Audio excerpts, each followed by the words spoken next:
She's gone missing. I didn't say that. Do a lot of people go missing around here?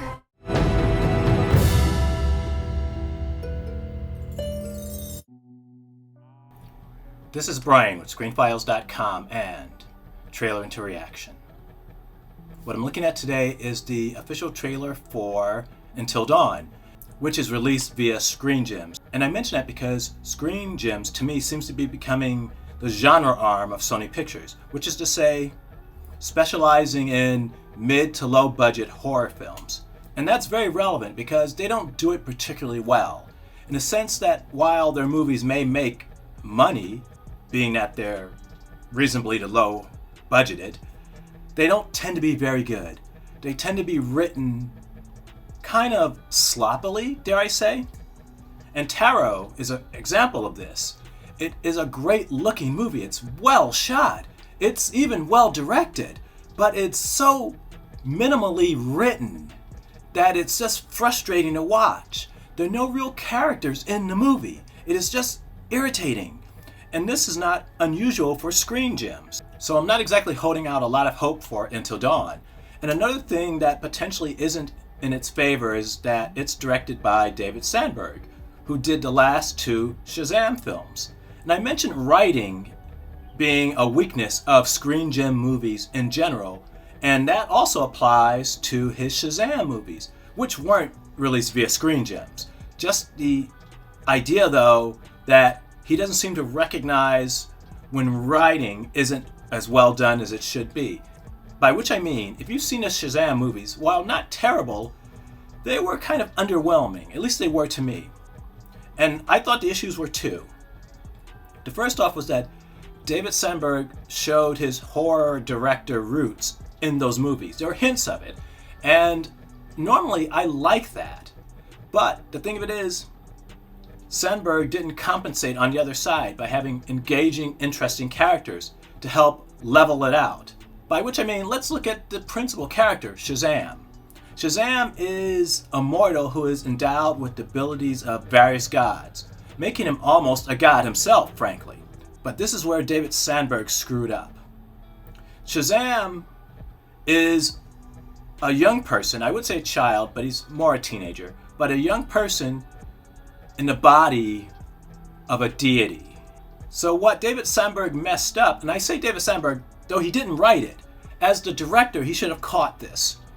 Where he screwed up is that Billy Batson, as a human, was more mature than Shazam as a superhero, which, even if you've read one Shazam comic, doesn't make any sense. What should have happened is that Billy Batson should have been the less mature of the two, while Shazam compensated for being essentially a child in an adult's body by acting more adult. He wasn't, not in his mind, but he had to overcompensate because he didn't want anyone to know that he was actually a child. So everything he did should have been exaggerated, should have been overdone as Shazam. And that would have made the character not only fit the comic better, it would have just made sense in context of the movie. Shazam should not have been the child of the two. It doesn't make any sense. And I understand that David Sandberg did not write the Shazam movies, but he is the director. He read the script. He could have easily have made that correction. He didn't, because I suspect he doesn't know the character. He's essentially a gun for hire, and there's nothing wrong with that in of itself. But he didn't know the character, and he just went with it. Just that change, I think, would have elevated the Shazam movies into something a little more than, it was okay. So, as I said, his ballywick is horror movies, and Until Dawn is a horror film. It should be also mentioned that Until Dawn is based on a video game, which I have never played. So, that doesn't mean anything to me. It might mean something, though, to the people who have played it. They'll be looking to see if it's faithful, and the people chosen to act in the movie are reminiscent of those in the video game. And that's relevant for the subset of people who have played the game. For the rest of us, don't really care. It doesn't matter. I don't have any basis for making that judgment. In any case, let's look at the official trailer for Until Dawn.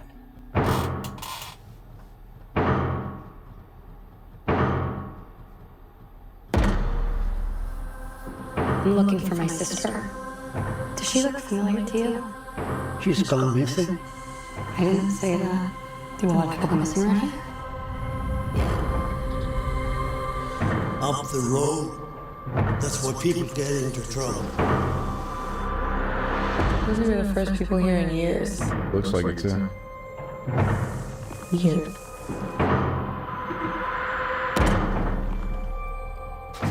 That's my sister's signature. Oh, shit. Guys, check it out. What happened to these people? Where's my car? Where's Megan? Where's my car?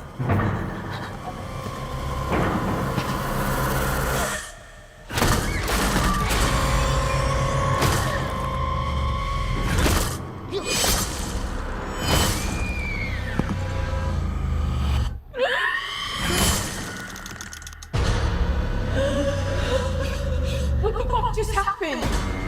We all got fucking murdered. And now we're here again. So the night is just gonna repeat itself. I don't remember that happening last time.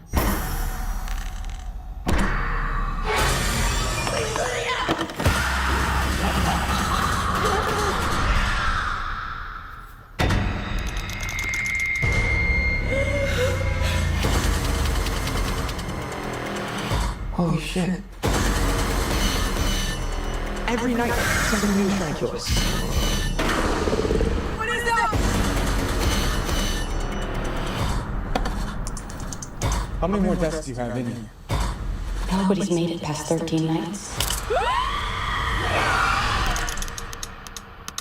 If we want to survive, we have to make it until dawn.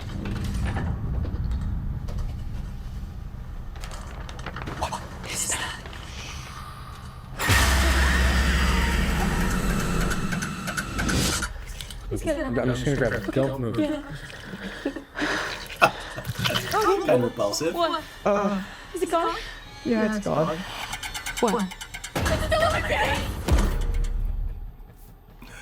Well, that was the official trailer for Until Dawn, and it looks like it could be fun. It's a time loop movie, essentially, where these young people are trapped in this house, and they die continuously. But the hook is they only have a certain amount of times that can happen before they are truly dead. So their goal is to solve whatever puzzles or mysteries they have to solve to make sure that they don't die. It's an interesting premise, I'll give it that. Though it might be good. David Sandberg does well-shot horror films quite well. But once again, it's Screen Gems, so I don't know. Though what do you think? This is Brian with ScreenFiles.com and Trailer into Reaction. Do you agree, disagree? Let me know down below. And as usual, consider a like, follow, or buy me a coffee. Peace. And have a great weekend.